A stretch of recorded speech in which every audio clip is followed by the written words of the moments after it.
Doing it. Okay, we are live now. We are live.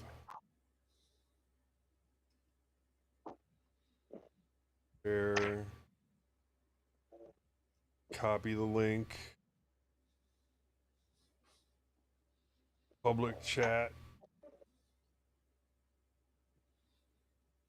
Or suppose I could put it on the Telegram and the Discord. No people are still there. Mm-hmm.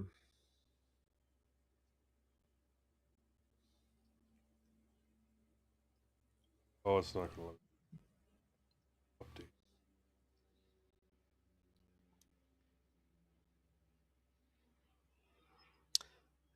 And do you have a project in mind for your 4 laptops? Well, no, the one with the shattered screen, I'm going to take it apart. And I'm not going to replace the screen. I'm going to try and see if I can run it without a keyboard, without a casing, and put it into one of the mini racks and run it that way, or one of the other computers. Just for the funds, you know. See if it runs that way. See if I can replace the power switch. And then the 2 Chromebooks. I haven't turned a Chromebook into a actual like Linux box yet, and it's something I've always wanted to do. So why not? I mean, they probably only got like 4 gig of RAM or something, so I'm probably not going to use them for anything.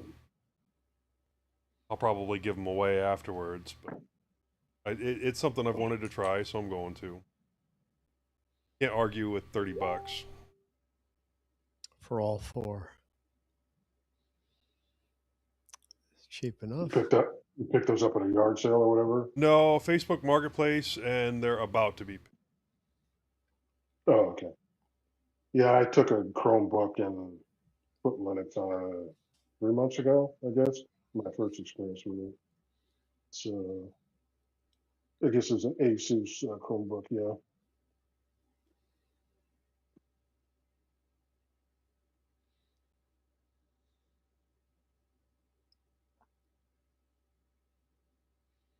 That's posted everywhere.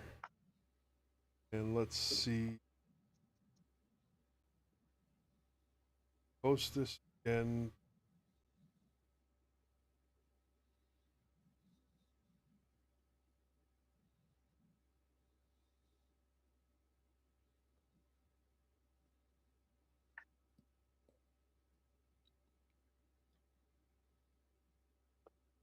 Moss, it's getting to be, well, if he got picked up, getting to be school time again. If he picked up any Yeah, gig he's down saying they're not calling him much. And I keep giving him the link, and he keeps saying he keeps going there, and it's not letting him join the mintcast.org/roundtable. Like, I will follow the link that I sent him, and here I am. I mean, that's the beauty, or one of them, of Video Ninja. All you need's a browser. You don't need a plugin. You don't need software. It's not proprietary. There's nothing to it. So how could he not be allowed to join? Try a different browser. I purposefully use Chromium because I have nothing else that I do with it. And I shut down Firefox because I got a million plugins and hundreds of tabs open. So I shut that all down so it's not dragging my computer down with all that RAM it's hogging or all the plugins that might interfere.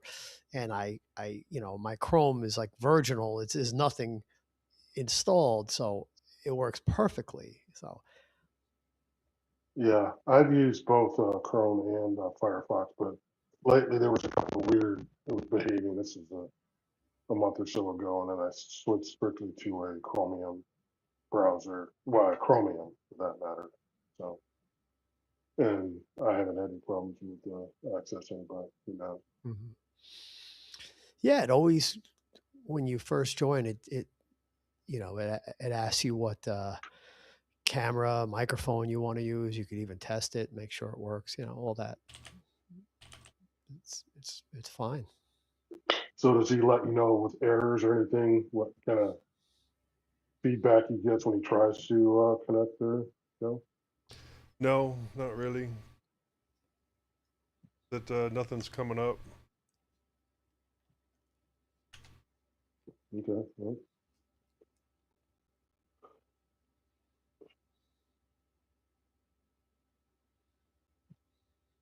So Jim, how's your tower? How do you say storage build out going?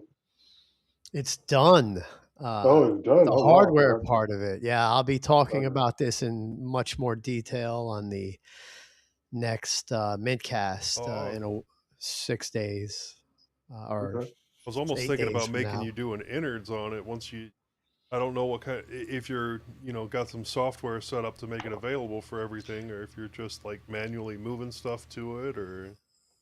The hardware part of it is done. Let me clarify. I still have yet. I'm not sure what I'm doing with the software part of it. I I know that I have to do something with it. Uh, to turn it into a workable NAS. I mean, I was kind of thinking because I have two SSDs in there in addition to the 14, spinning drives that I just added.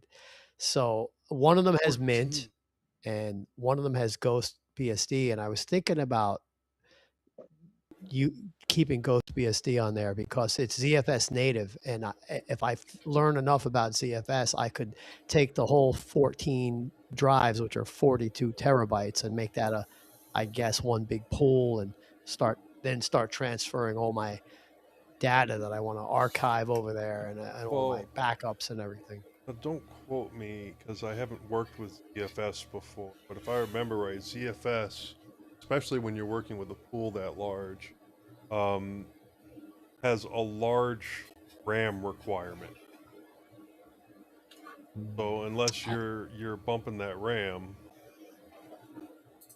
I have 16 gigs of RAM. but I don't know. Also, if one of the drives do go out, you're losing that array. Well, no, I guess ZFS might have some redundancy built in. I don't know. I'd probably go for like a RAID 5 or something like that. You are losing a little bit, but it's easily repairable at that point. Yeah, the idea behind it is that I want to put on all my old archive stuff that I had, scattered among a whole bunch of different drives and put it all over there. And, some of it is not going to change. It's like stuff from years ago. They're just going to basically stay the way it is. And then some of the stuff I put on there will be like backups of stuff that will get regularly updated. But since the computer will be on, right, because it's even with all the fans, it's not that loud. So I can leave it on at all times, and then overnight, it'll, backup stuff will get automatically backed up there. But yeah, I have to decide between ZFS or some kind of RAID system. All the drives were good. Only one of them, there's a warning in disks, and like when I look at it in Mint, it says this drive may fail soon. I don't know if that's real or that's accurate because I haven't reformatted any of them yet because I didn't, like I said, I didn't decide if I should format them as ext4 or ZFS or something else.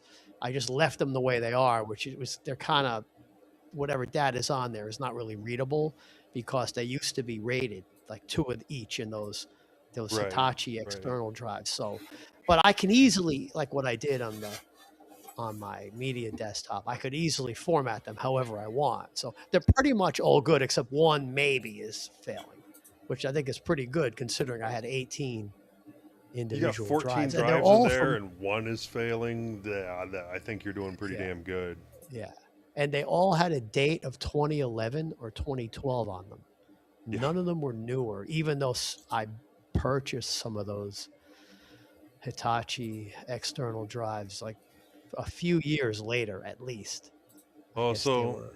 I guess we have a guest today who joined us. Hello. It's Alex. Nice to be here with you guys. Hey, Alex. Alex, welcome. Hello. Happy Saturday. Happy Saturday to you guys. I'm curious, as a Linux Mint guy, through and through, would everyone, if they had to pick one distro, what is your flavor? I put mint on everything, so I'm a mint guy. I'm a Mint guy also too. I have it on the system I'm talking to you now, and I even have it on a girlfriend's laptop. It's not her primary thing. She lives in the Windows world, but in her Would she like recreation, Mint? yeah, she can't really tell the difference, except once in a while if she's doing something particular. But yeah, she's That's a fine with it. win. Yep, That's a yep, win for Mint for sure. yep. So Yeah, I have Mint on my two most used computers and on at least one of my other computers. I love it. It's the one I interact with all day. I do have several computers, so I do have some other OSs on some of them for various reasons, because some of them are like specialty devices that just do one, weird thing that it's different for a reason, or because I Right. want to experiment on one of my, like, alternate or extra side computers off on the side. But yeah, the ones I interact with all day is Mint, and specifically Cinnamon, because I love Cinnamon. Everything works. It suits There's my, the old cliche. yeah. I, And it, I've been surprised at how many people in the Mint, even in the Mint space, like for some it's a starting point, and then it's like a gateway drug to everything else. Uh, mhm. but I've also found that it's also the other way, where if you've been on Linux for a long time, it Linux is the best starting spot and the best ending spot. So it's just, to me, it's the best. But yeah,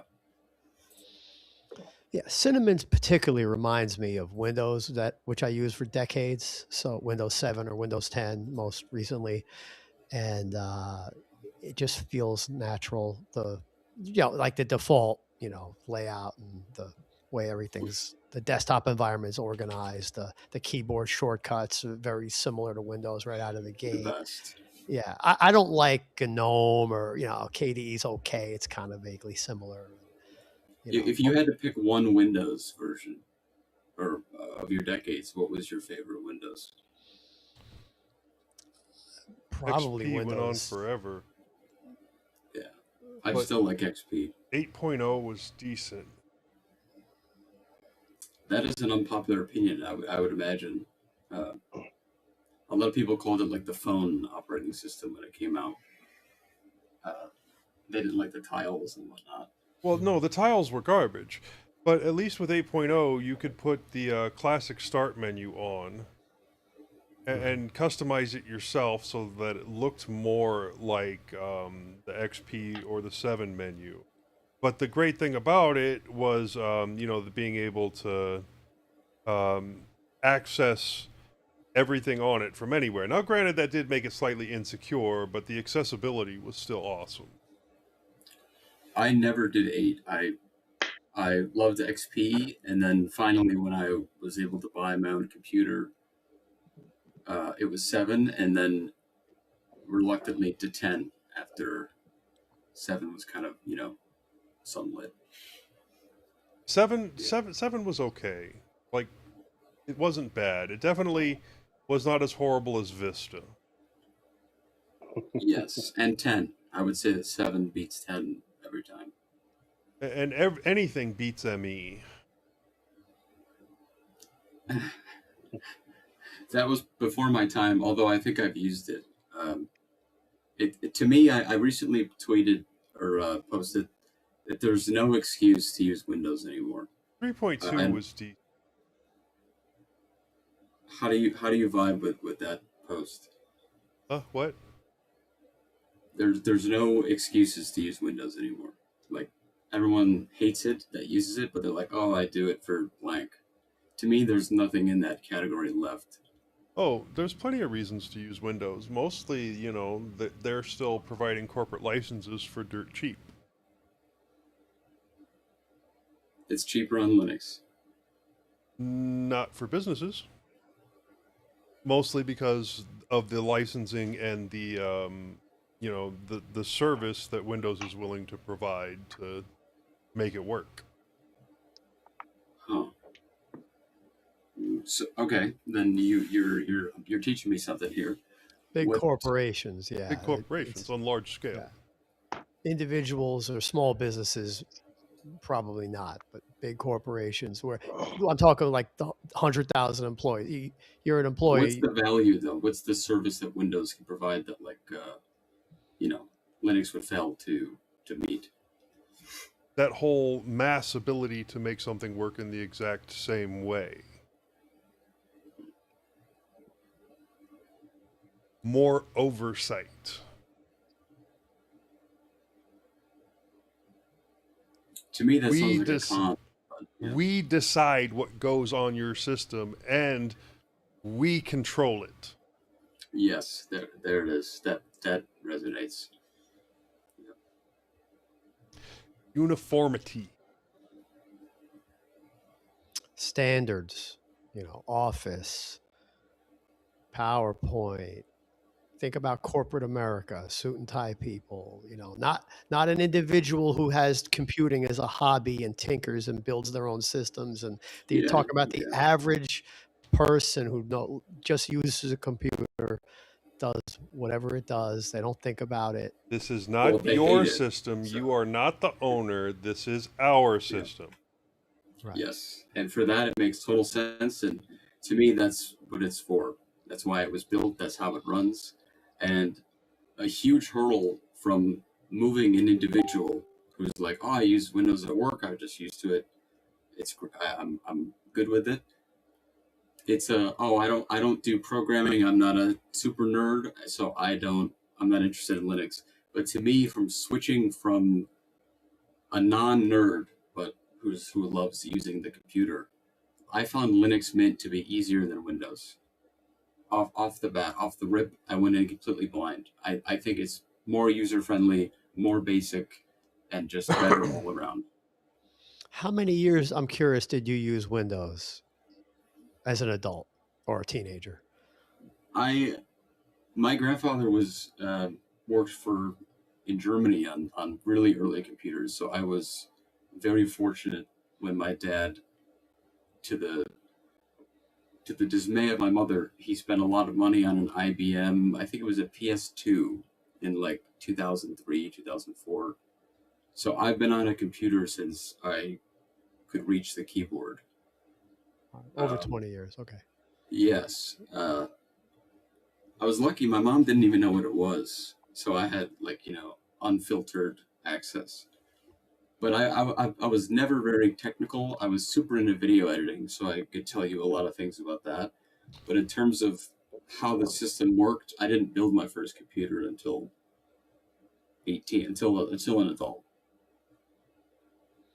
Yeah, I remember as an adult when Windows 95 came out and what a big deal that was. I mean, I think I might have been one of those people like waiting in line at Best Buy, like the day it was released at midnight or whatever, I would have too I mean, if I was old enough, probably. Yeah. it was that big of a deal, at the time, and the marketing was huge.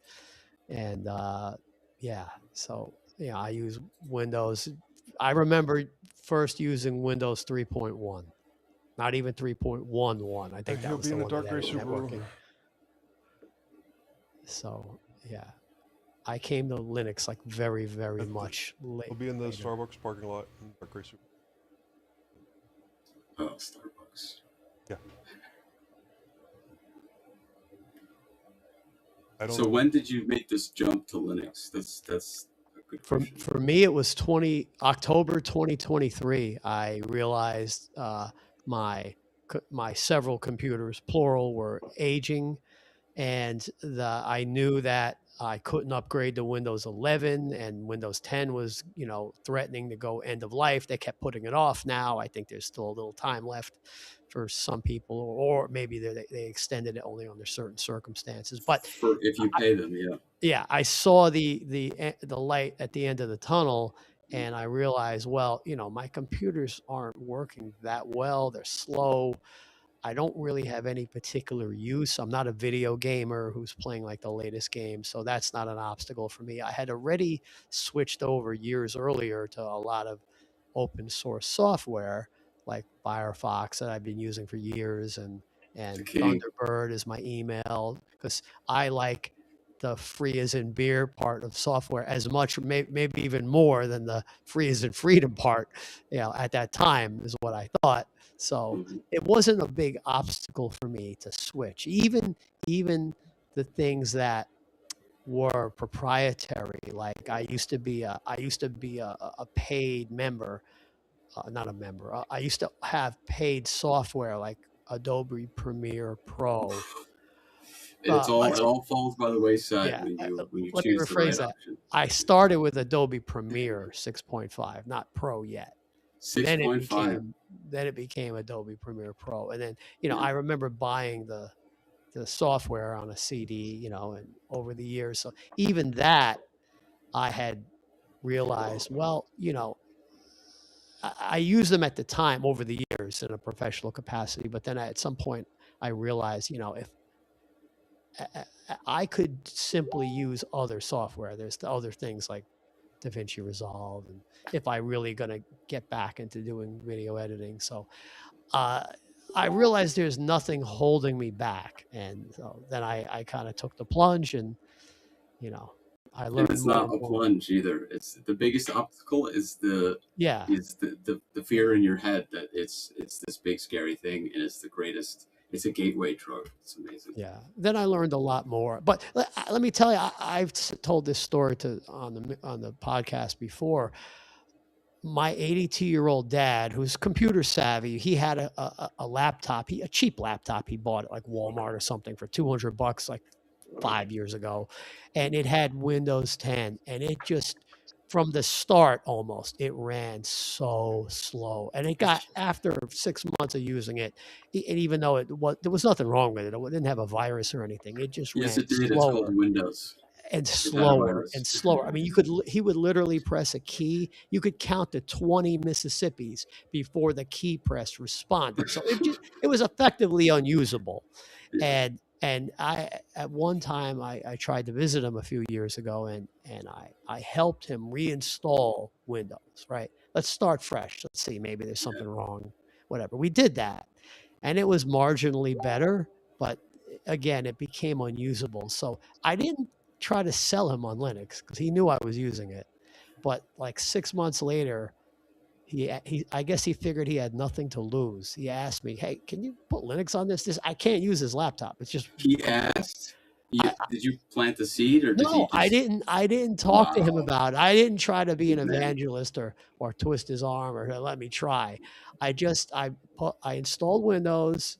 It was a little better. He tried using it, and then he, on his own, I let him come to the conclusion that this is ridiculous. It's unusable. So he asked me, "Hey," because I guess he saw me. Yeah, I'm sitting there. I'm You using didn't have to twist his arm because Microsoft already did Yeah, so. it was that bad. It was a Yeah. very inexpensive, like low-end computer that he had, but still, he bought it new, and it was practically unusable as it was new. So that shows how bad, a low-end laptop is if you're going to It's spend. still like that today. A lot of them Yeah, are just they're undercooked yeah. when they have Windows. Yeah. And so yeah, I put Linux Mint on, and it's now totally usable. The only thing I had to do for him, other than do the install, was that he, like most people, he does most things in the browser.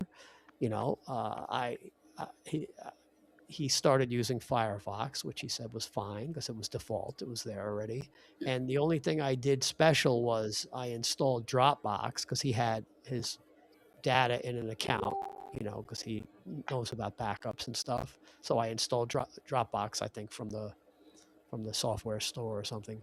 And then there was one other app he needed, his password manager, because he was good about having all his passwords in a proper password manager. I think it's Good called man. Password Safe is the one he uses. And I found it, online, probably in the software center or something. And that was it. Other than that, he hasn't asked me, that was like 2 years ago. He hasn't asked me one question. He hasn't had one issue. He hasn't had one problem, he's He's not off to the installing races. anything new, mind you. It's not like he's experimenting, but he does everything he wants with it, shopping on Amazon, reading articles, checking his webmail, everything that a typical person does. He does, and And it, Linux stays out of his way and lets him do it. yeah, That's Linux.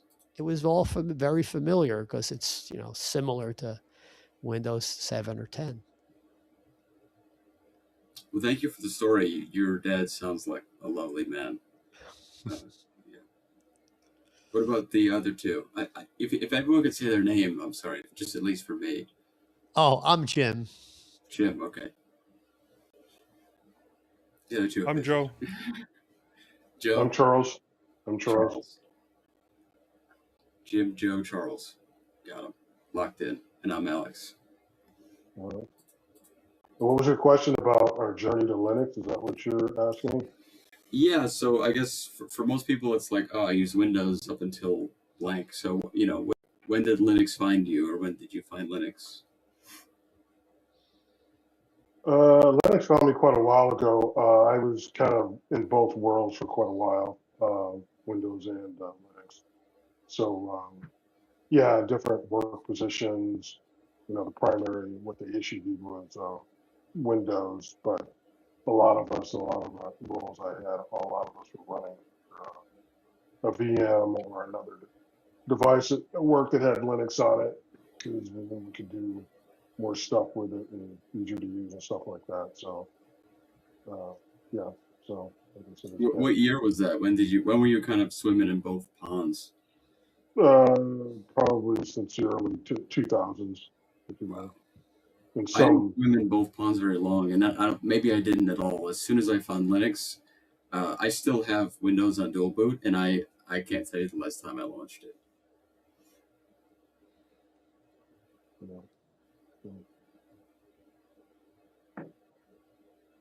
Yeah, there's only very few specific things that you might want to have Windows for. It's if you're playing modern video games that have anti-cheat, because if you're a young person who's playing with your friends and you got to play the latest game because it's all the rage. And all right, maybe then in that case, if you want to play that specific $80 game and all your friends are playing it, you don't want to miss out. Maybe then you need to do that. So it won't be that for very long, I don't think. Yeah.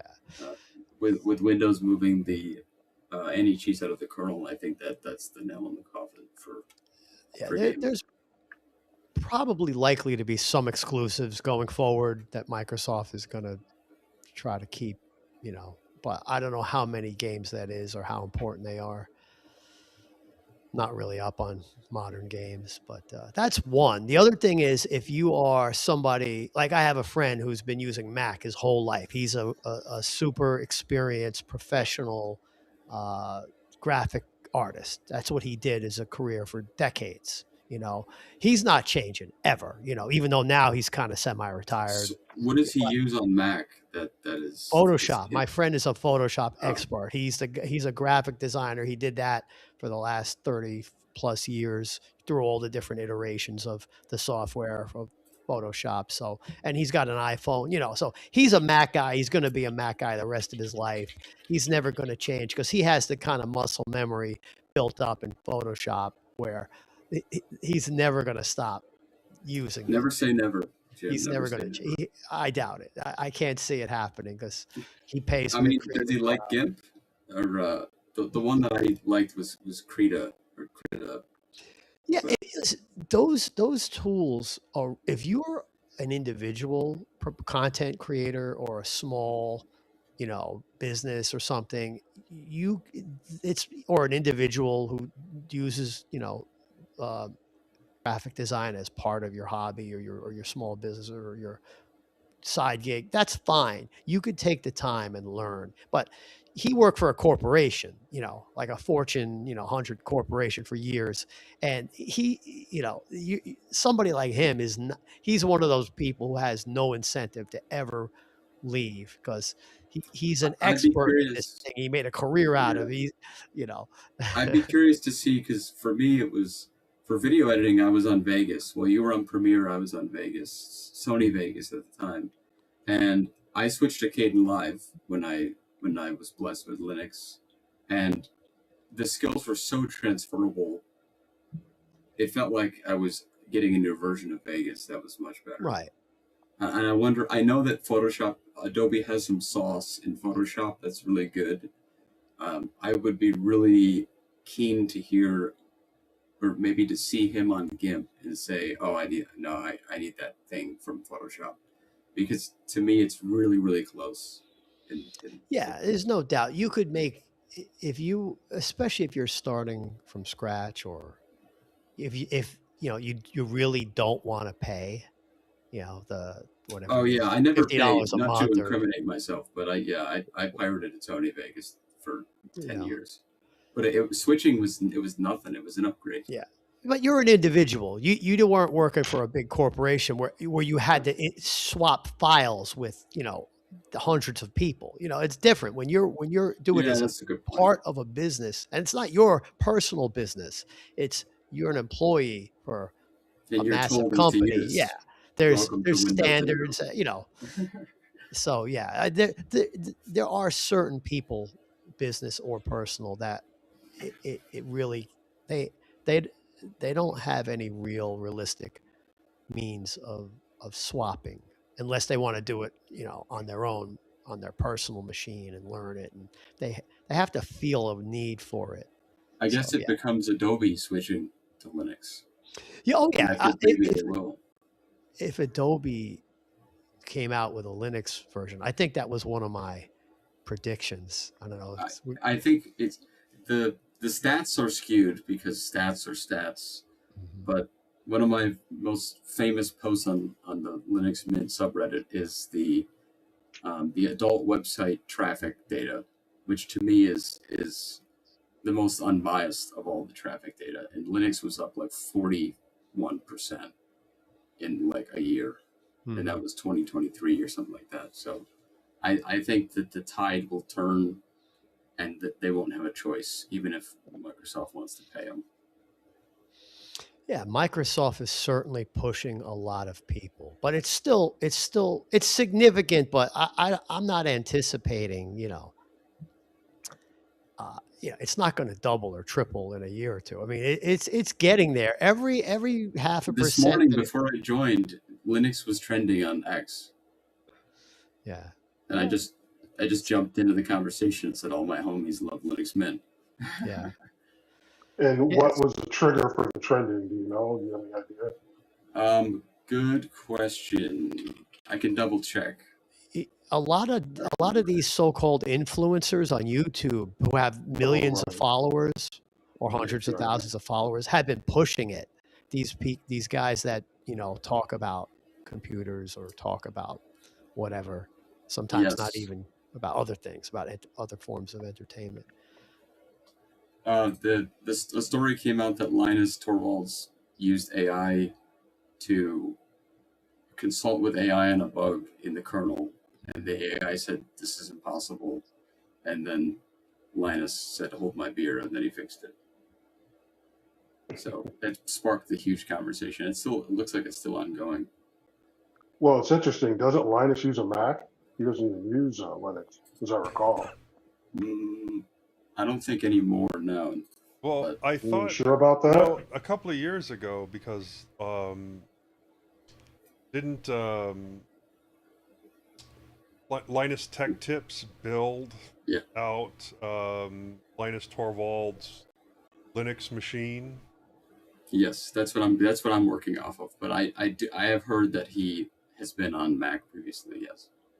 So. Well, the thing that I had heard, he'd been a long-time Mac user, and he tried Linux, and for some reason he said all my muscle memory's on Mac, so he went back to Mac. Now, again, this is several years ago. We're talking about Linus Torvalds, right? Linus Torvalds, yes. That's so unusual. But again, this is a couple years ago. I don't know where he is now. Lately, it's all about AI, more AI. So I don't know what he uses now. But he said he had a MacBook Air, and 2 years later, he swapped it for a Sony Vaio. Oh, okay. Maybe he did put Linux on it and he switched. Okay. Are Vios still Torvalds- around? This was My, in 2014. I'm gonna say. Yeah, It's- I haven't. I it's donated just- it. Sorry, go ahead, Alan. No, it's okay. I liked the it wasn't the worst laptop, I'll say that. But No, I it's just liked Torvalds is- yeah. the handheld Vios. I love the PSP.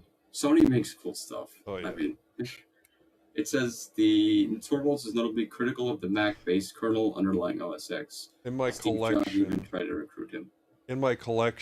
out in the garage, I have the 1000, 1000, 3000, and the Go. Wow. I was not able to get the Vita. Just a little too expensive, broken one. I couldn't What get is it one to today? repair it. Prices have gone up. Prices keep going up. There was a resurgence. So people are still buying those up just for like retro gaming and things. So I was able to get most of the rest of them like right before that resurgence started. So I was getting really good prices on them, and then suddenly everybody got into it like right about the time COVID started. And like for a while I was able to like buy them broken in bulk, repair them, turn around, sell them local, and make a small profit, pay for the next project. And then the margins got to be so small because everybody started doing it, so it just wasn't worth it anymore. It's a labor of love, if you will. You have to understand another thing going on in the background is that if you talk to young people under 25 years old, many of them don't have a computer at all. They only have a phone or a tablet. That's the other thing going on in society. So True. this whole discussion is a little bit, it's interesting, But but the ones You're that do saying have a that. computer are on Linux. You're saying that, but even people my age, there's a large volume of people like my age that their only computer is their phone. Oh, And yeah. they're Yes. doing everything on their phone. Right. And it's like... And it's not a computer. No, it is. It is a technically computer. it is. Yeah, but it's the form factor is so significant that it's to survive on a phone.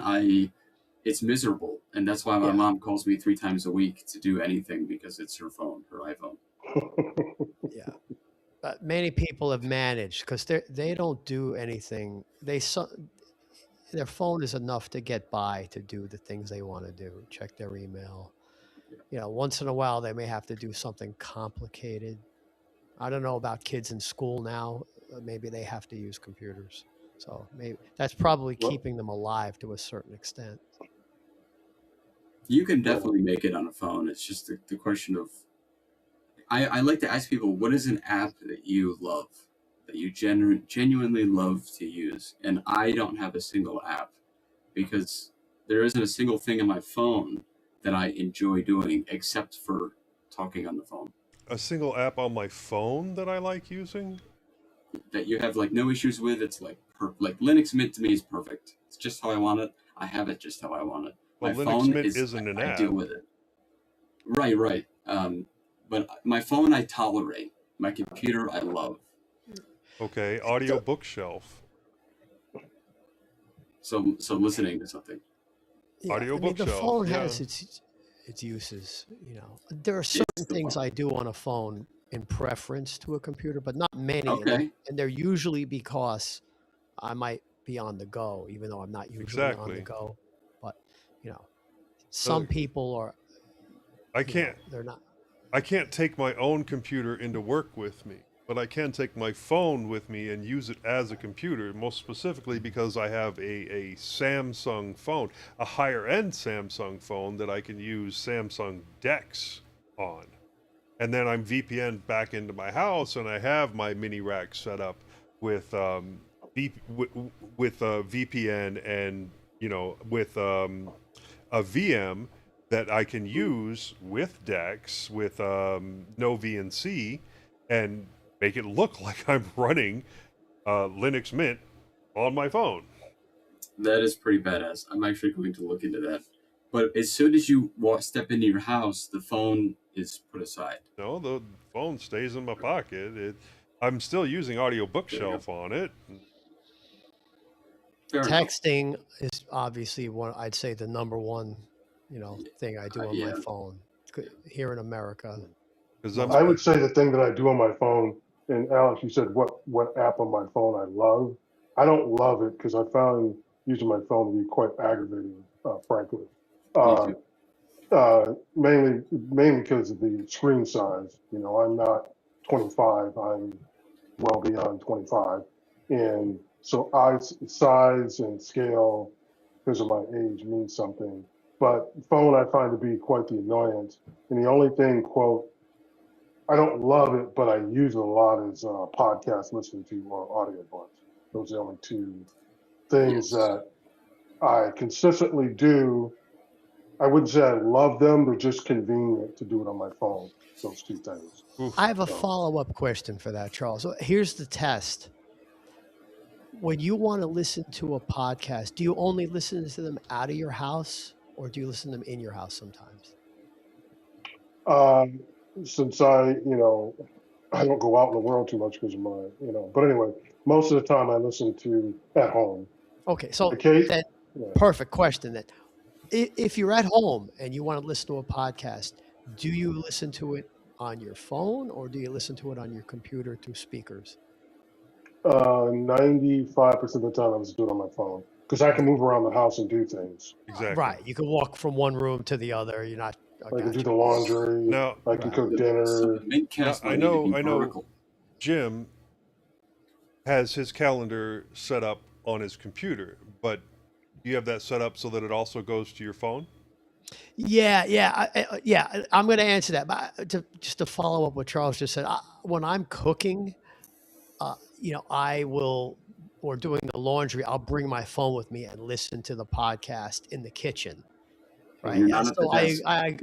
I totally get what he's saying because if you don't want to be, but if I occasionally want to listen to a podcast here in the office, I will actually put it on my computer speaker. And what's nice is I use Pocket Cast. It's not free and open source. It's a Right. it's a service. I'm using the free version of it, so it's free of cost.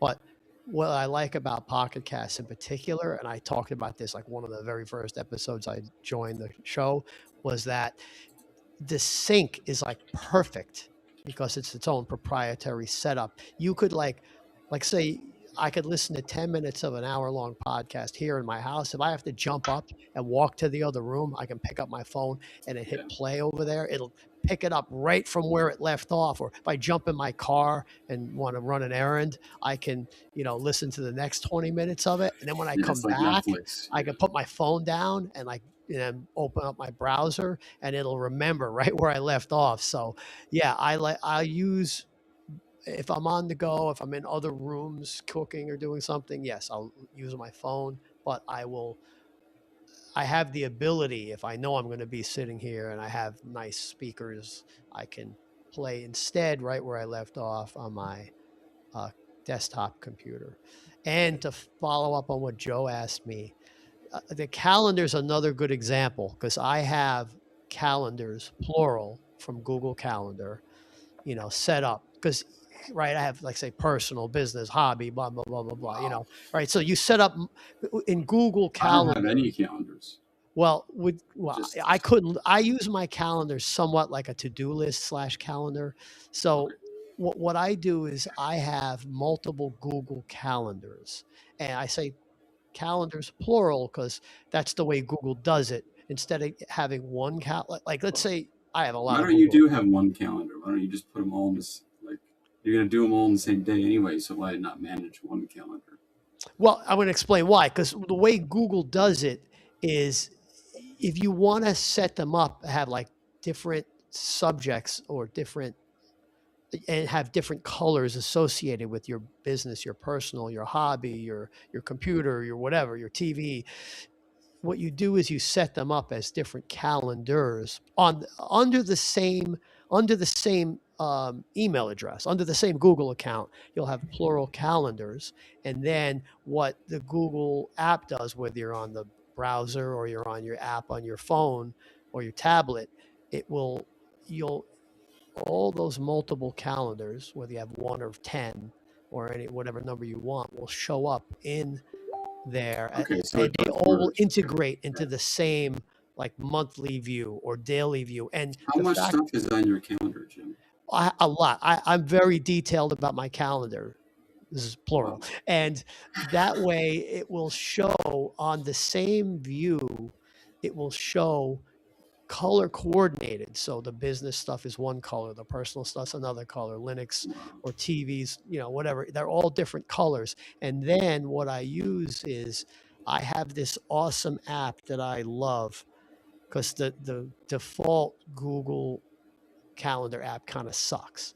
I have this app that I love that I've talked about before called Calendar Pad, and what it does is it gives you this nicer interface. It's a little blown out, so you can't see the detail. Good thing, probably because for privacy. But it will show all my different apps in the month, all my different activities in the monthly view, all coordinated, different colors. So at a glance, I know what I'm looking at.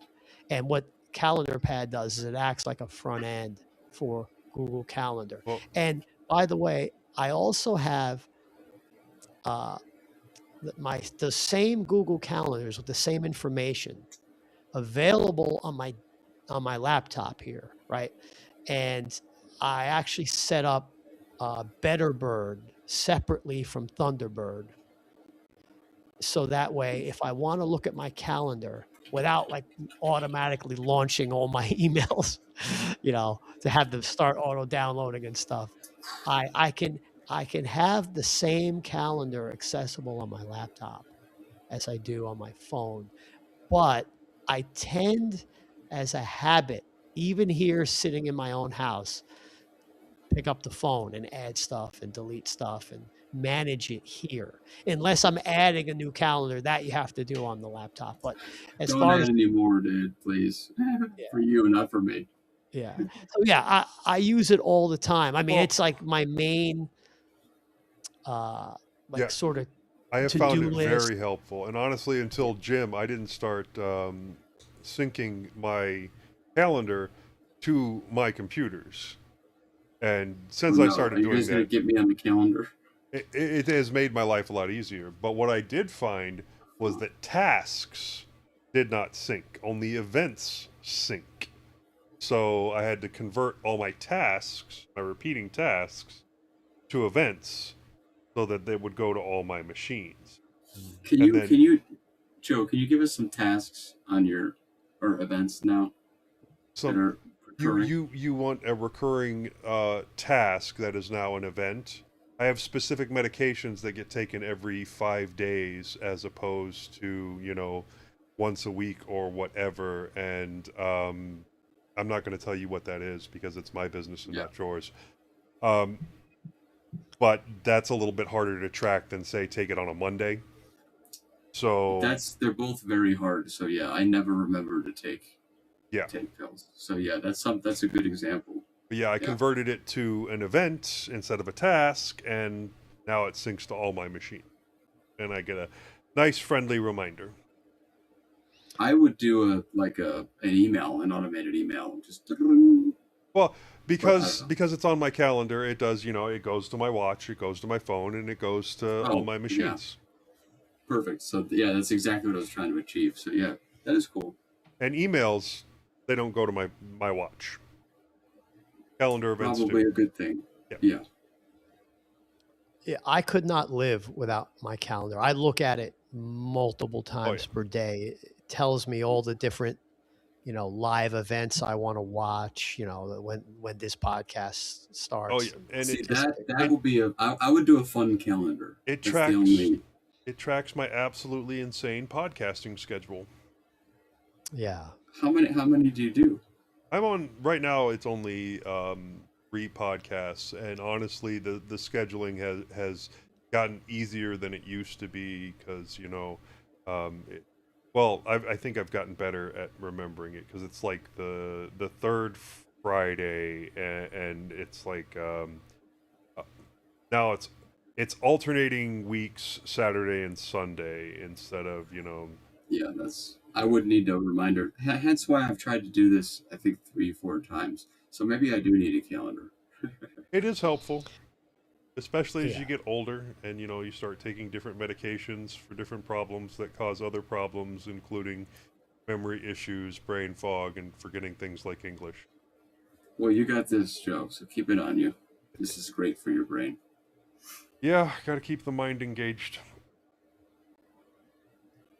I I know this isn't a healthcare podcast, but to me, healthcare is a business, and it helps and it doesn't sometimes. But I am opted out, if you will, of You healthcare. you can opt out of healthcare until healthcare opts into you. That's very true. But even when healthcare opts into me, I will welcome it, if you will. But yeah, we were talking about the various things that we use on our phone on a regular basis, and I guess the next thing that I would want to talk about and since we're talking about healthcare anyway, is definitely my fitness tracker. So another thing that That's a I would huge use one. Yeah. absolutely every day is most definitely my fitness tracker, and it does get prime real estate on my phone. Now that you can see anything on my freaking phone, Oh, there it is. I see yeah, it. Oh, you got the rings and the yeah. activity. I'm assuming in It'll your just show me maybe how I'm your doing all vitals. week, and how many steps I've taken, and how much activity I've gotten. I've only done like 1,200 steps today so far, so it's a light day for the Whoa. steps for me. But I've got 70 minutes active, and I've done already 560 of the 500 calories that I'm supposed to get. Because yes, I've gone to the gym, but it was chest day, so not a lot of steps. That you've done 1,100 steps more than me. Today I've stepped to the desk, stepped to the shower, and stepped back to the desk. I did go to the gym. And you went to the gym, so there you go. To Yeah. me, health is elevating your heart rate.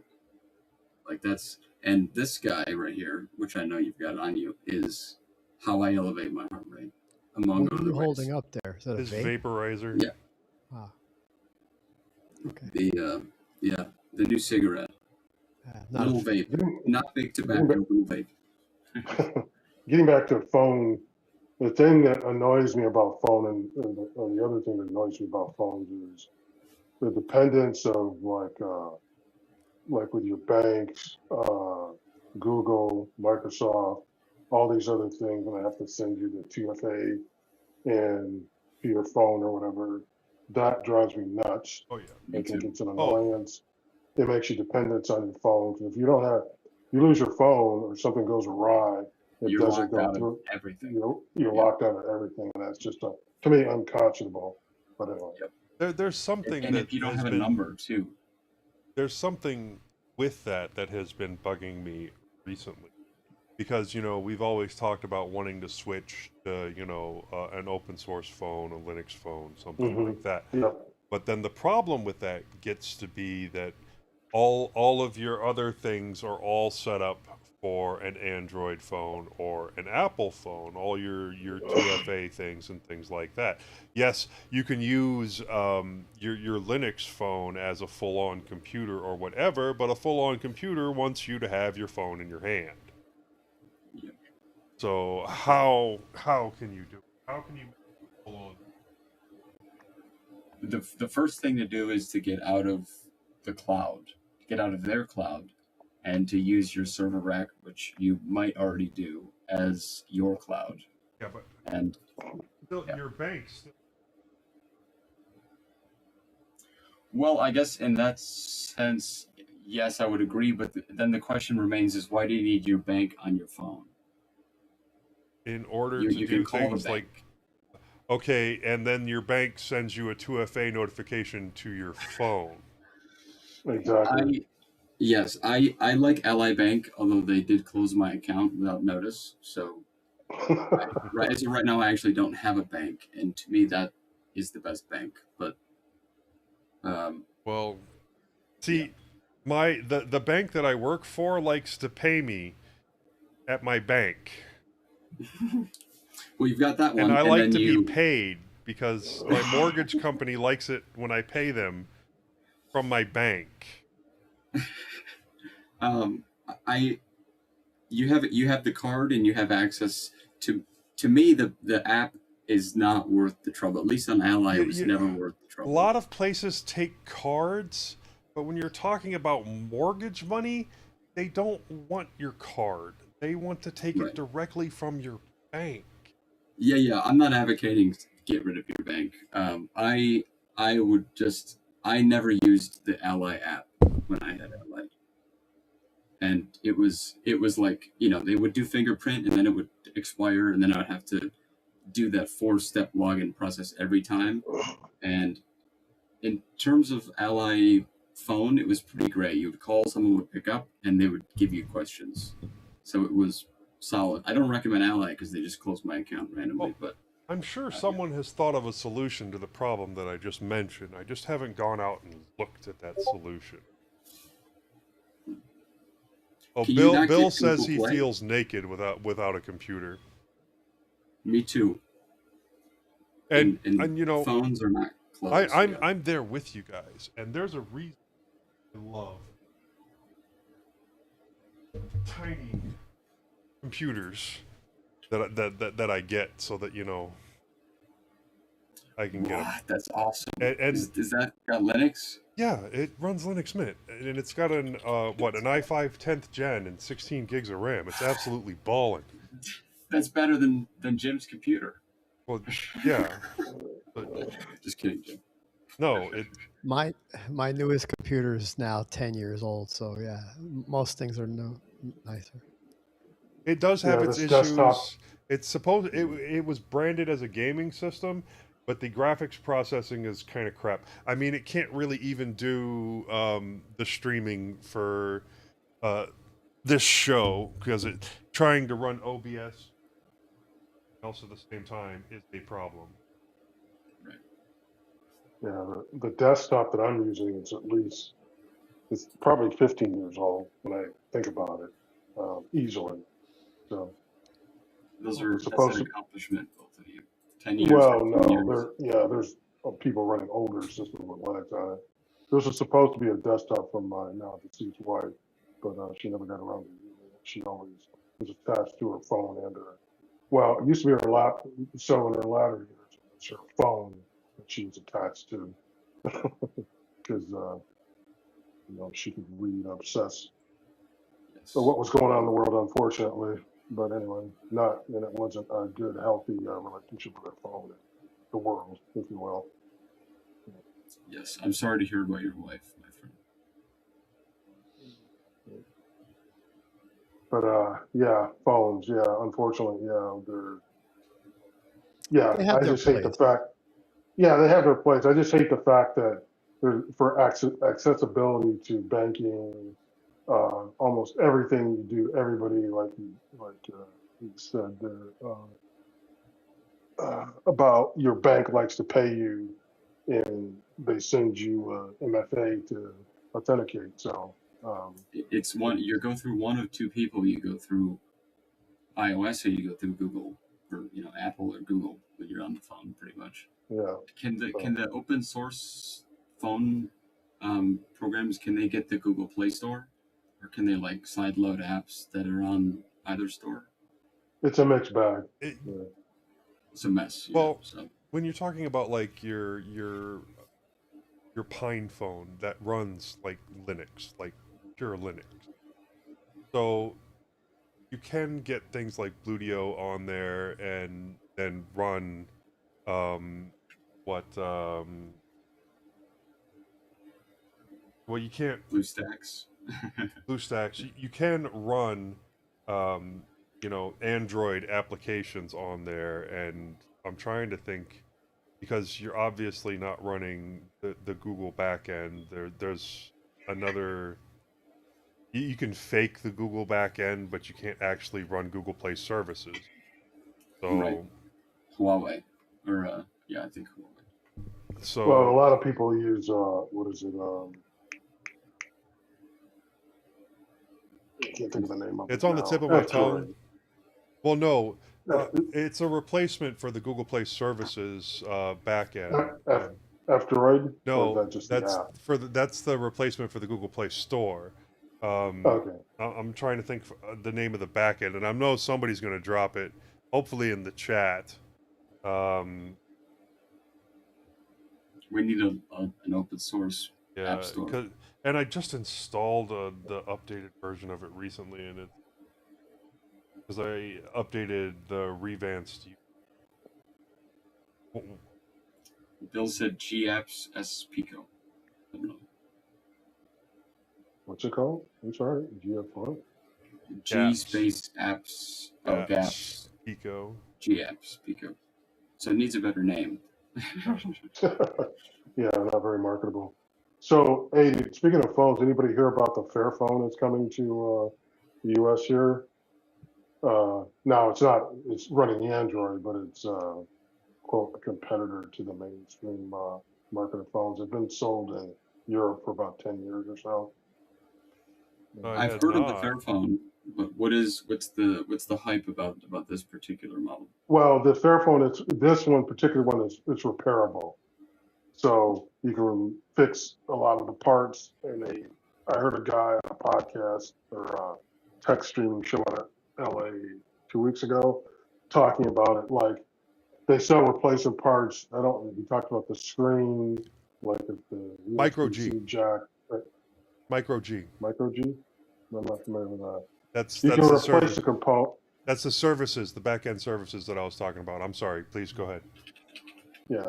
So you can replace the components when they break, like the battery, all the basic stuff you used to be able to do back in the day on phones, which are all glued and locked down now. So that's his big selling point. And how about the processor?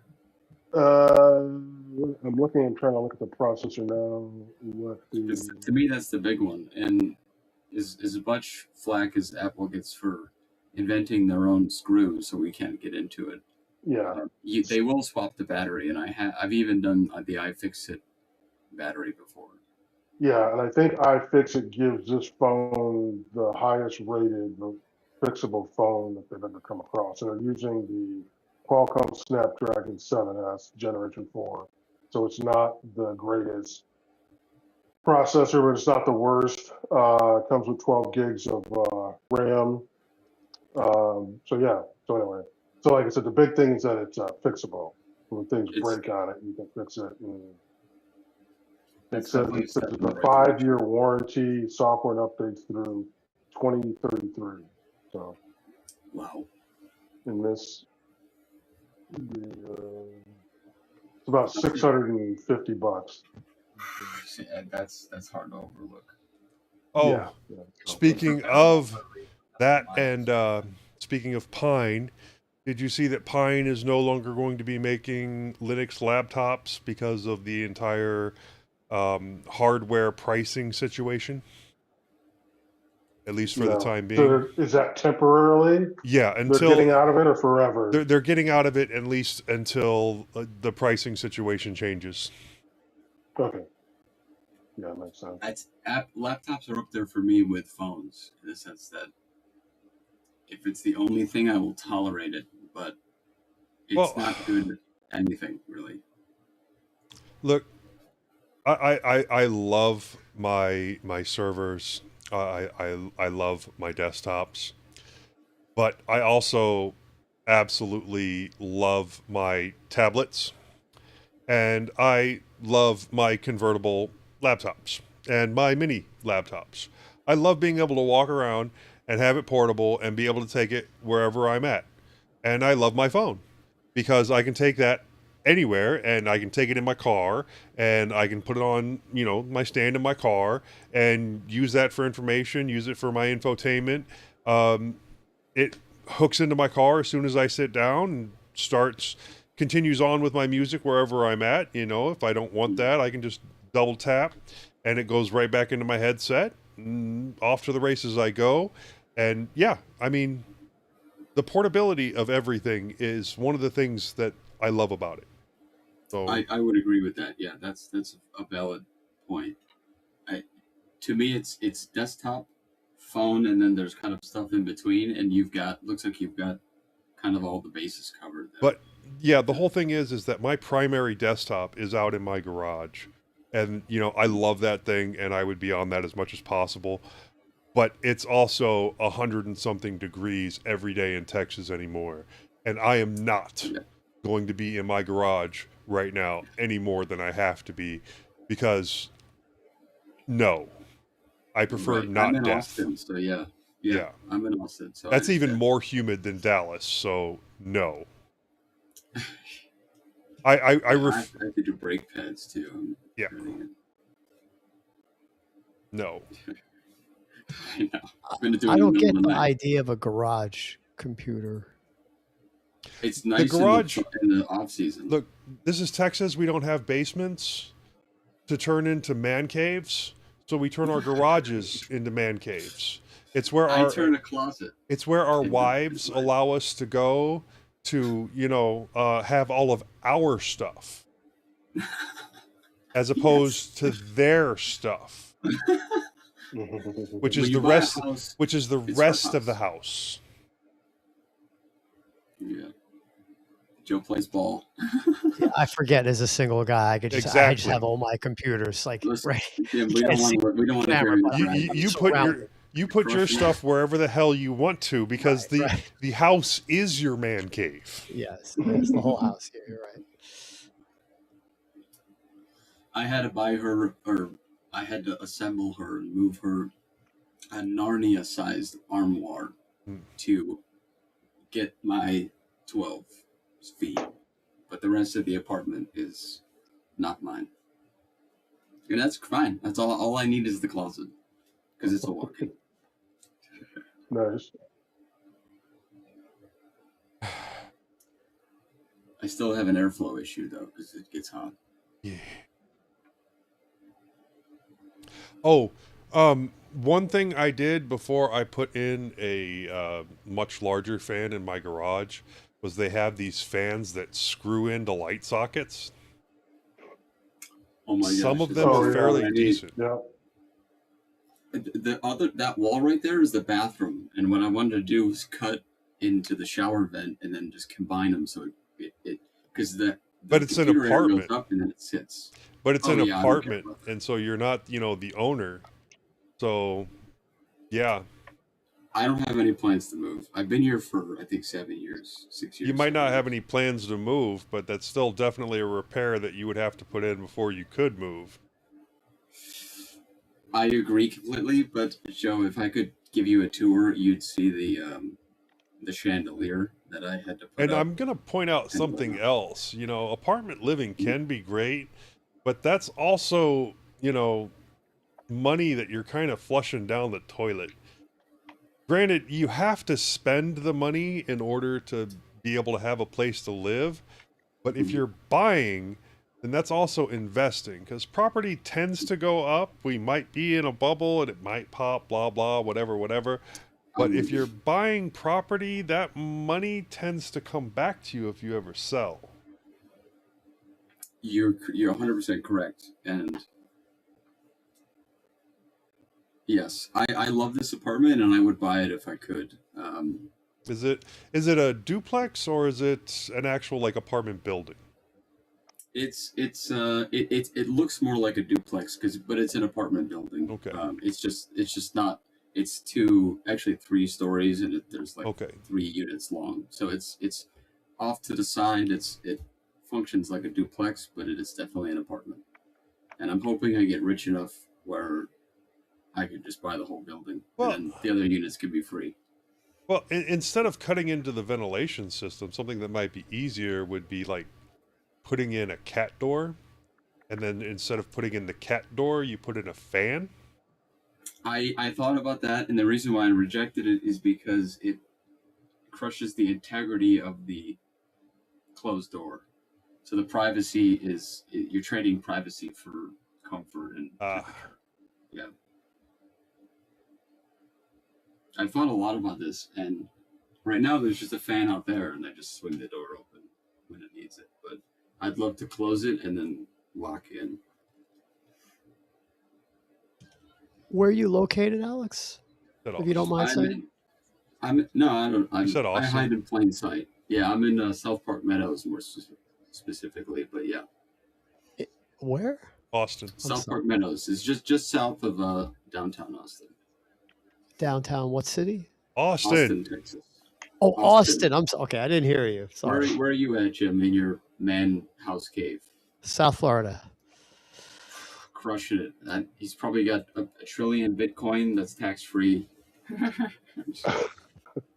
Did you hear about the DeSantis guy today? He got got. He probably went and had drinks with him last week. Oh no!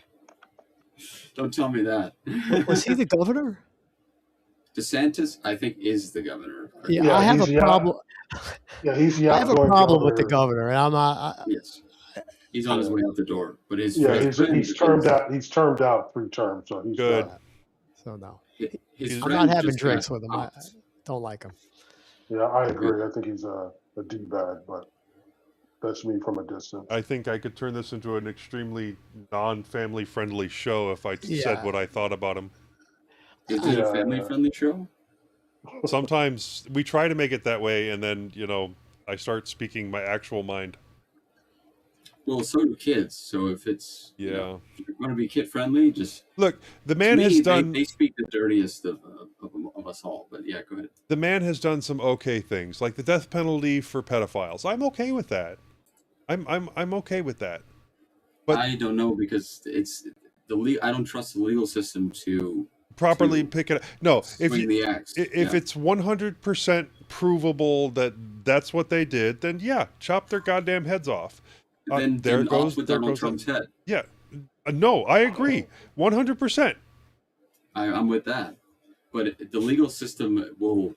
I mean, I'm someone who got hit with resisting arrest for just flipping the cop off, but there's nothing to arrest me for. So the legal system will clamp down on you, and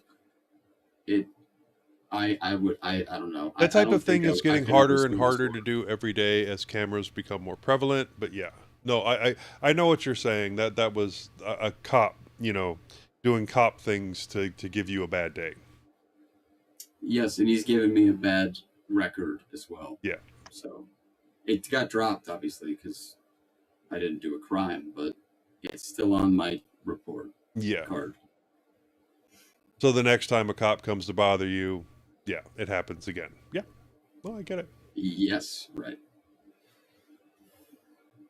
I don't get a warning for a speeding ticket anymore. I'll just say that. Yeah. I'm in the chart. But to me, it's an honor. It's a duty, if you will.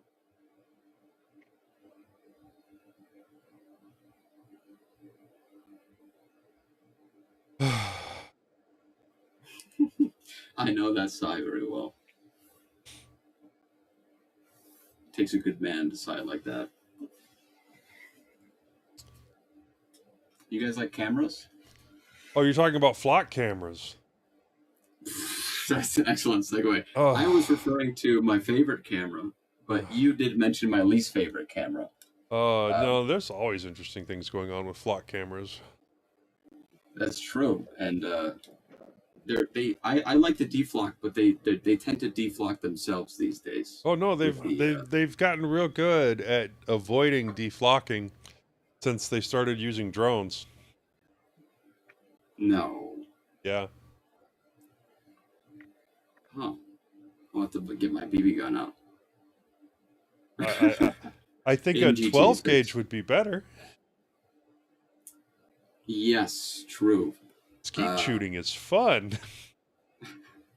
And it gets easier as you practice makes perfect, as they say. What's interesting about that is that if I go to a gun range, the government says I'm handicapped. But if I go for a check, if I try to get a disability check, I am handy-capable. So they've got a selective eye for how they see me. But this is Texas. Oh yeah, A yeah. toddler can Sorry, get an I got. Uzi in Texas. Yeah, what they denied me for, actually, New York denied it because that's where I'm from. They denied me a license to carry, and that's what I was after. I, I don't think I would I think own the gun I think the only if I place could have a it's license to easier to carry. get a gun than Texas is probably Florida. Jim, Arizona. Well, I don't know what it's like now, but years ago, way back, right out of high school, let's uh, go right out of high school. That always four, four, prefaces a four great plus story. 5 decades or 4 or 5 decades ago, I was in Arizona. I was talking to a person I knew because I was marveling at the pickup trucks with all the gun racks and the guns in the back. And I said, Gary, I said, You didn't have it's that in like, high school? not in upstate New York where I grew up. But anyway, way upstate New Me York near the too. Canadian border. Anyway, Rochester. yeah, that's where I'm from. Really? No way. Yep. Yep. I grew up in Irondequoit. Yeah. I grew up right south or no, what is that? Right near Cornhill, basically. Where I'm from. So I'm, anyway, I'm small from the world. Rochester area. Nice to meet you. Yes. Nice to meet you too. Anyway, so I asked his friend Gary, I said, I said, I see some pretty young people driving around with pickup trucks with guns. And he said, oh yeah, here, if you're, now this is going back quite a while. I think it was if you were 16, you had a driver's license, you could have a shotgun or a rifle you could, I don't know what it's like now, but handguns, you had to get older. But it used to be, if you were 16, you have a driver's license, you could get a license to carry a rifle or a shotgun. You could have Well, let me ask y'all a question. I'm not going to ask how old you were the first time you shot a gun, but how old were you the first time you owned a gun? I've never owned a gun. Okay, I Jim. was 21 when I shot one. Jim, how old were you the first time you owned a gun? You're presuming that I own a gun. I actually do own a handgun, but I bought it about 15 years ago. I Okay, haven't really used it very much, but I'm not like a big gun nut or and neither collector. am I I. bought I bought one thinking Have you that I shot was it a before? yeah, I went to the range when I first shot it with a friend who was an experienced gun owner, and I bought this little 5-shot revolver, very small, made to be able to be carried easily, light and small. But of course, there's always compromises with depending on what kind of gun you buy, and it's Right. very loud, so Why do you it's not ask, the Jim? most comfortable gun to shoot even at a range with hearing protection. So yeah, it's a kind of gun where if you want to be one of those people walking around with a gun in your fanny pack, you could do that. It's kind of made for that. But Right. after I bought it, I kind of decided I don't really like carrying it around. I And wish everyone felt that way, Jim. I've had it in my safe for years. And yeah, so I've never gone further and maybe tried a different gun, or collected a different gun or sold it and bought a different one. So yeah, I'm not against gun ownership, but yeah, I don't Charles? really Yeah, carry it. I've never owned a gun. Let's see, when I shot, again, this is upstate New York there. I think I was 13 when I shot a shotgun. And I think I was a little bit, maybe 16 when I shot a 22 handgun for a 38. And that's been Now, my Bill, experience. With Bill, are you guns. still listening? Are you in the chat still?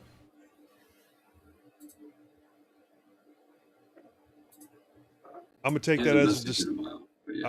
I'm gonna take that as a distinct maybe, and I'm gonna let you get back. Okay, I'm gonna ask you guys to guess how old I was the first time I shot a gun. Well, 8 years old. you grew up in Iowa, right? As I Yeah. recall. Well, yeah, Oh, 8. I was going to say 8 to 10 yeah, Me years too. old. So, Good man. yeah. And the first time I owned a gun, 8 years old. 11. I was 11. That's like getting your Hogwarts letter. That's I was nice. 11 the first time I owned a 20 gauge shotgun. And then I was about 8 the first time I shot a 20 gauge shotgun. And then I was 12 the first time I shot a 9mm, and then I was 16 the first time I shot a 50 caliber Desert Eagle, and then I was 17 the first time I shot a 308, and then I was 18 the first time I shot a fully automatic rifle. And that would have been the M16 Alpha 1 that was modified to work like the Alpha 2. And then I would have also fired it wasn't the Saw, the M60? It was the M60 on the same day. And then That's not a long big after gun, right? that, That's a oh, it's a 7.62. It's not. It's okay. big. It's big, but it's not like massive. Now the 50 cal that I shot after that was huge, and then I would call that huge. Yeah. the fully automatic grenade launcher that I shot after that was huge, and then the AT4 that I shot after that was huge, and then the missiles that I got to fire after that were huge. And those were at ranges, right? You were shooting Well, targets. yeah. Well, yeah, mostly. Okay. Except that one Do you time. have a hope he was wearing blue. Do you have a range or anything in Dallas? There Like are in your ranges here. backyard? Look, I didn't go shooting for a really long time, but I did recently go shooting with my brother in Iowa. Um, he actually got a hold of a Mosin Nagant from our foster father, That's a and very old, World War right? II sniper I was gonna say rifle. with Oh Medal my of God, Honor. it Yeah. is, it is glorious. And we went and got rid of some rabbits for our foster mom. And yeah, oh, that is a great weapon. But I hadn't been shooting for like 10 years before that. And yes, I do still own a couple of shotguns, but they sit up on a shelf and they're there for one thing, and hopefully I never have to use them. They get Don't hope, cleaned. trust. But yeah. They get cleaned. The ammo gets made sure that we know where it is, and they stay up on the shelf. Do you come to Austin ever? No, Okay. no. Well, if you ever do, I live right by the range. The range in South Austin or something like that. But it's pretty new, and from what the gun people say, it's like amazing. So if you ever come, let me know. I'd love to go to the range with you. Well, hopefully, one of these days, I'm gonna get my dad's 308 when he upgrades. You could always rent too. That's what I do. They have everything there. Yeah. So I don't want his musket loaders. He used to be big into that, but he can keep those. That's too much work for me. is it like gunpowder essentially? Like what do Yeah. you? What's that to me is cool. And I'm assuming it's easier to acquire gunpowder than it is to Black acquire a powder. bullet. It's Or supposed black to be powder. smokeless. It's just as tracked as everything else. True. So I always loved the Walther PPK, as made famous by that secret agent Bond. Yeah. hold on, I have to yell at my son.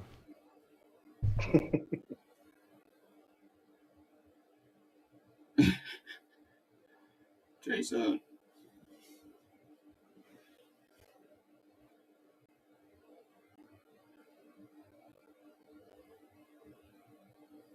I want to say it's noise. I think he's being too loud. Or he's got to go somewhere. He's like, "What are you doing? You're still here." Any other guesses?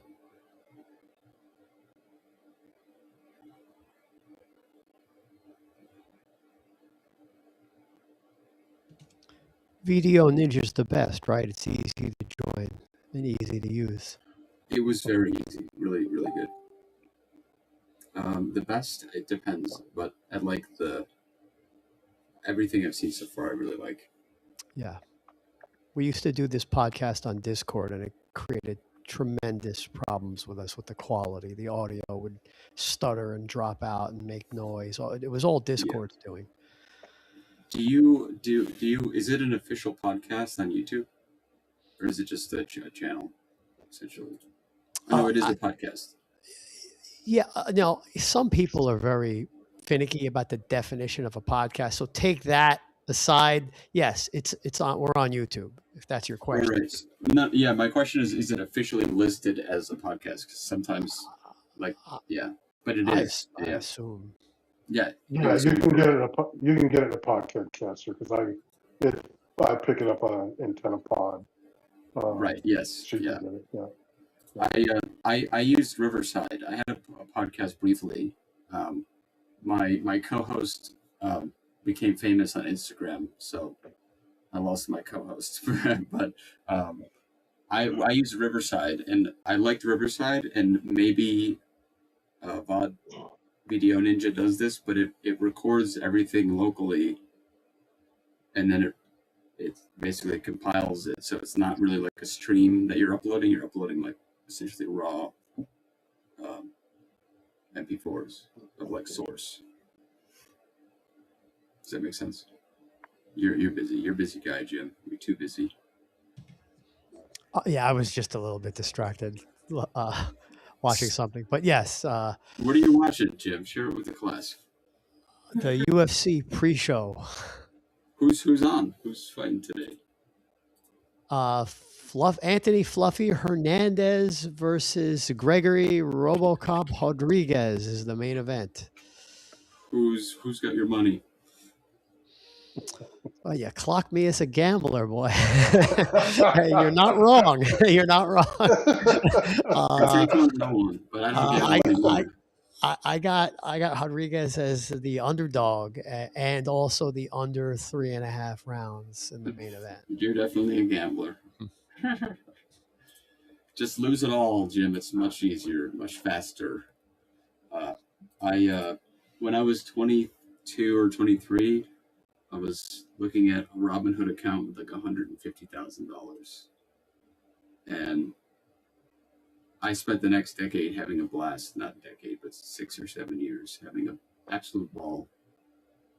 And gambling was a hole that I did fall into. Mm-hmm. It didn't all go to gambling. It mainly went to just giving it. But gambling is so much fun. It is such a joy to.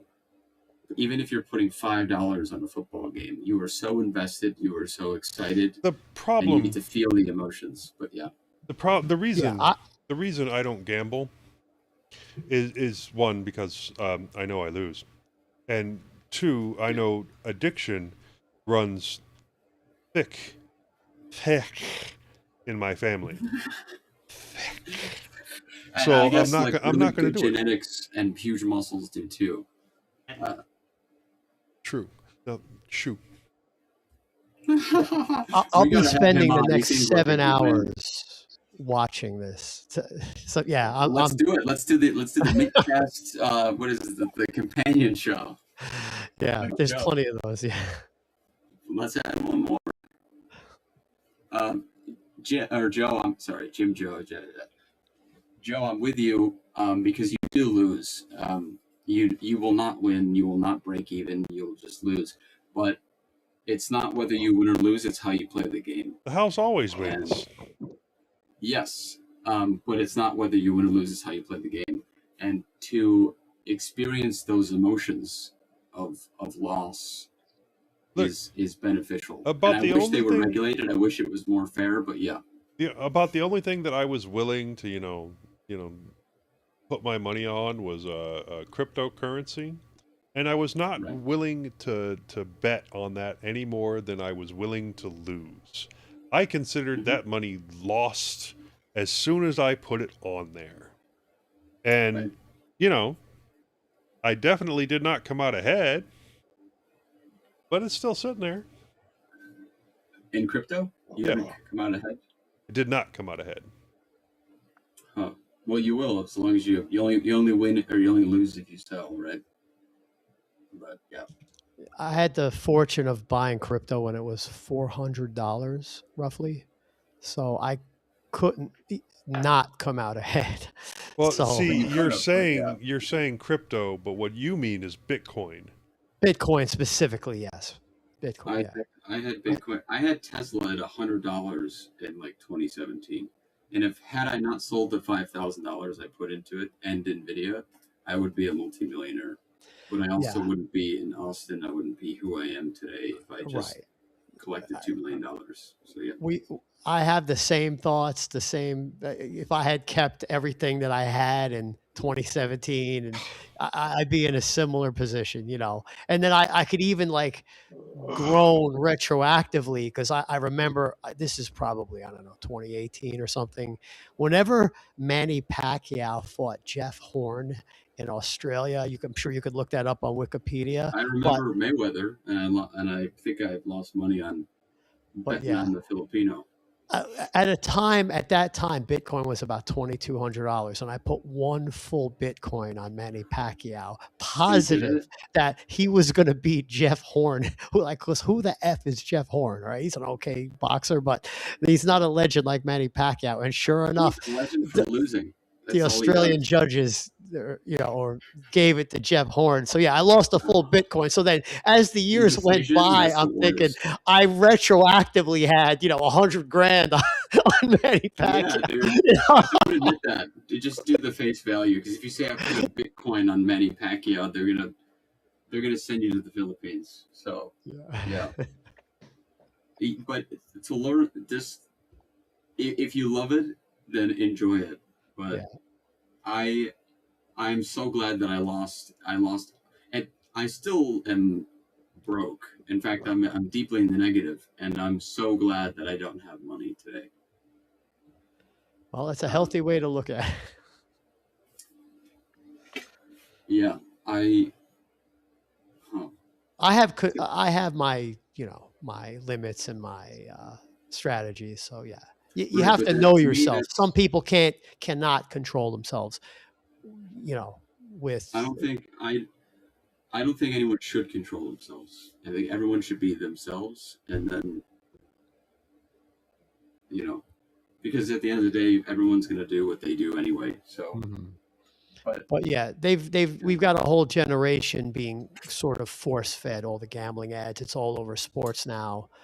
Yes. So yeah, they're actually, from a societal point of view, there's great danger because many young people are being indoctrinated into the normality of sports betting being everywhere. It's probably not a good thing for society, but I like but it. It's the alternative is the government steps in and things get much worse. So. Not only that, but they're being force-fed things from a very young age that breed an addictive personality. Mm-hmm. I mean, I don't believe in addiction in terms of a medical diagnosis. I don't think that it's. Now, I think people can go, I do this way too often, and I suffer from it, and I would like to stop. But to me, it's not a DSM. It's not a problem like with the human brain, or it's not a miswiring or anything. And have you ever met anyone with a sex addiction? Hey, Tiger Woods has sex addiction, doesn't he? I think he's just good at sex, but that was a joke. I'm only addicted to things that I love. And a lot of people would say that this is one of them. And if that makes me an addict, then I'm an addict. But there's no basis for which let me ask you a question. Yeah. See, you're only an addict if you can't stop. So have you ever tried to stop? Yeah. But to me, that's not I guess the important question is, do I want to stop? And I don't want to stop nicotine because I think nicotine is very good for you. Cigarettes is a different argument. Oh no, I've read the yeah. studies on nicotine and its ability to boost the brain. Now, the thing about those studies, and they do show that there is a boost to cognitive function in the brain, but like with anything that causes a boost in function to the brain, it has diminishing returns because the body returns to mean. So what that means is, as you use it and get an increase in functionality, the body tries to return to that normal. So as you come Correct. down from it, it goes below the normal. And so you need that little bit more. And yes, it raises you up just as much, but that still brings you closer to the normal on the way up and down more. And so you need that more to come back up to just above normal again. And so eventually you're taking it to be normal.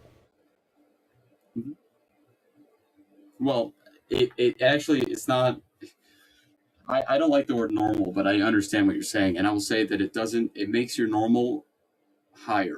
It raises the norm. And to sum it all up in a sentence, I'm here for the roller coaster, Joe. And I know you are too. Yeah, I don't disagree.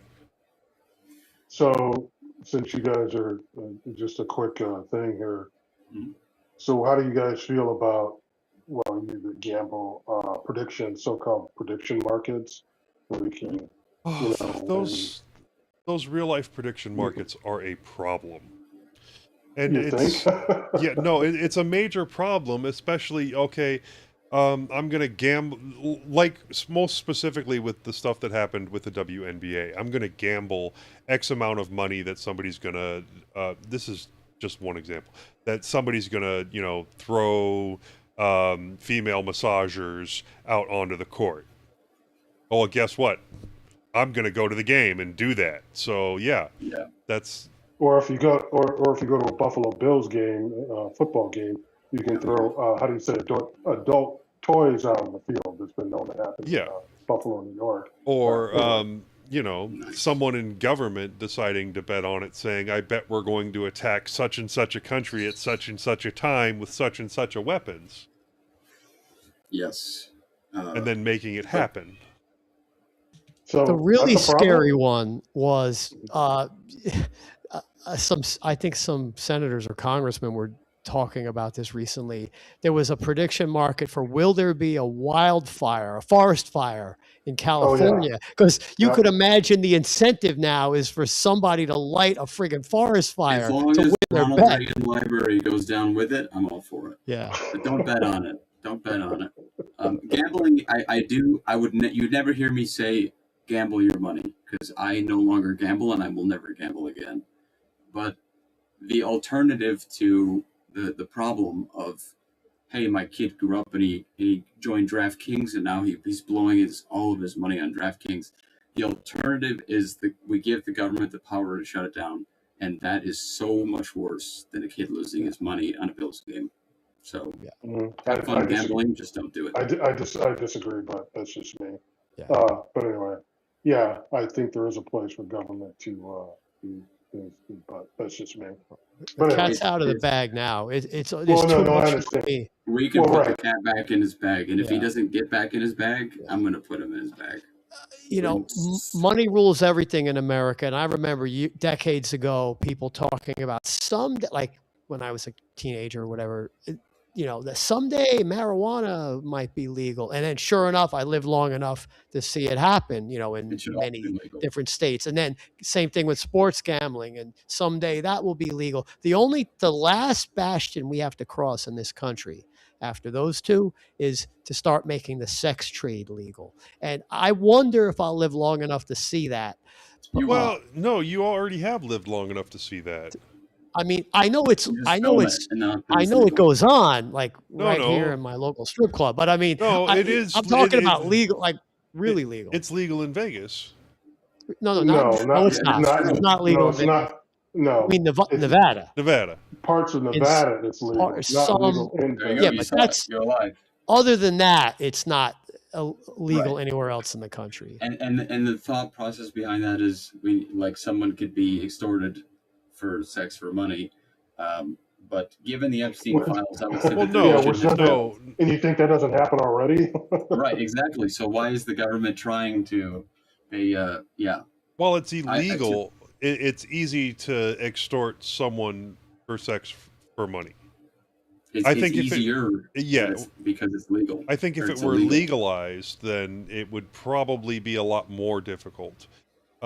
Yes, it's true with everything. With people overdosing on drugs that end up being fentanyl, those people should be going to Walmart and buying it in a store. We should have so many more Well, people alive. no, I think drugs that are as dangerous as fentanyl should still be. Fentanyl is not dangerous if you know what the drug is. Fentanyl is used in all 50 hospitals across all 50 states. Well, morphine should not be available on your local street market. Okay, Why not? because it's entirely too addictive. That's it's entirely up to you to decide if you want to do morphine, and I wouldn't do morphine. But the alternative of making it illegal has given rise to two cartels. One, the police, and two, the Mexican cartels that are supplying the Breaking Bad stuff. I don't think that all drugs should be made legal. I don't think that that is a I- good idea. But when you have something like marijuana that actually doesn't cause as much physical harm, is not proven to be None of them are proven to do anything. addictive. Addiction is an opinion, Joe. No, addiction is not an opinion, especially when you look at things like nicotine. Most Yeah, I love specifically, nicotine. You can love nicotine all you want to. That does not make it not addictive. It is extremely I love addictive. it because It's one of the I'm most addicted to it addictive because I things love on it. the planet. Yes, and I'm addicted to it because I love it, and I'm only addicted to that which I love, and I want the things that I love to be legal. Okay, and withdrawal is an actual thing. Okay, True, and it's worth it every time, and that's why you and I are puffing, bro. okay, but addiction is not an opinion. It's That's an your opinion. actual medical problem. No, it's not an opinion. It's a fact. Joe, you're right. You're right. Addiction, the people do things and they go, I wish I could stop, but I cannot stop. Look. And that, you're right. I would help that person and I would say that they're addicted. But I will not say the government can say you can't have it because it's addicting. Because they're all doing it on the motherfucking island.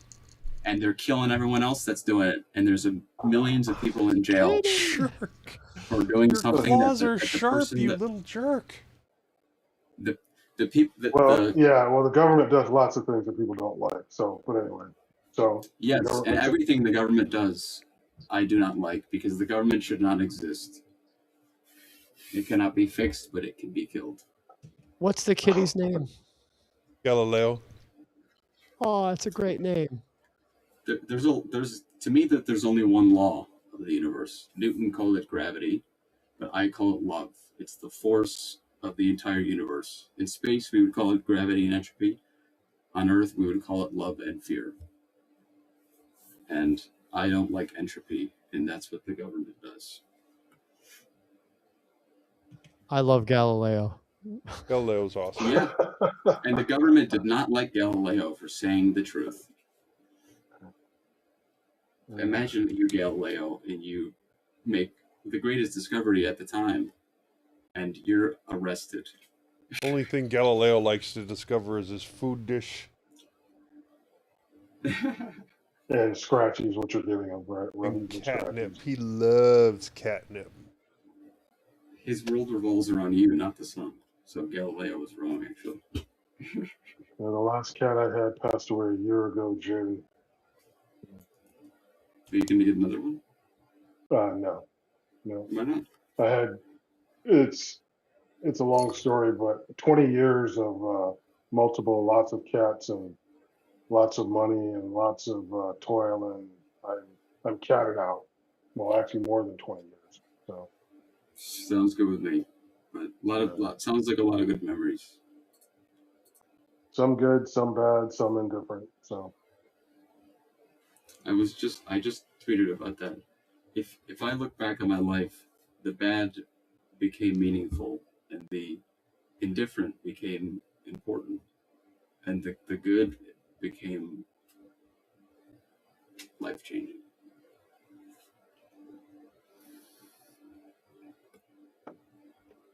Well, So, my yeah. friends, we've been at this for a while. I think I'm ready to tap out here. So, Yep. We calling it? Yep. Well, thanks for having me, guys. I would love to do this every week, and I'm going to try to, but you know how I am. I don't have a calendar. So, well, this doesn't happen every week. We do Every other week. roundtable Not on the every other week. microphone. So, yeah. So anyway, just as a I'll reminder. be in every Saturday that I know, and I'll be bugging you guys in the chat to do a mintCast because it's a great thing, and I'm going to share it online and yada yada yada. So thank you for having me. All right, Alex. Sure. Nice meeting you. Nice meeting you. Nice meeting a fellow Rochesterian. So, Go Josh Allen. okay. Go All right, Amerks or something, all right? Okay. See you guys later. Yeah. take it All easy. right. Bye-bye.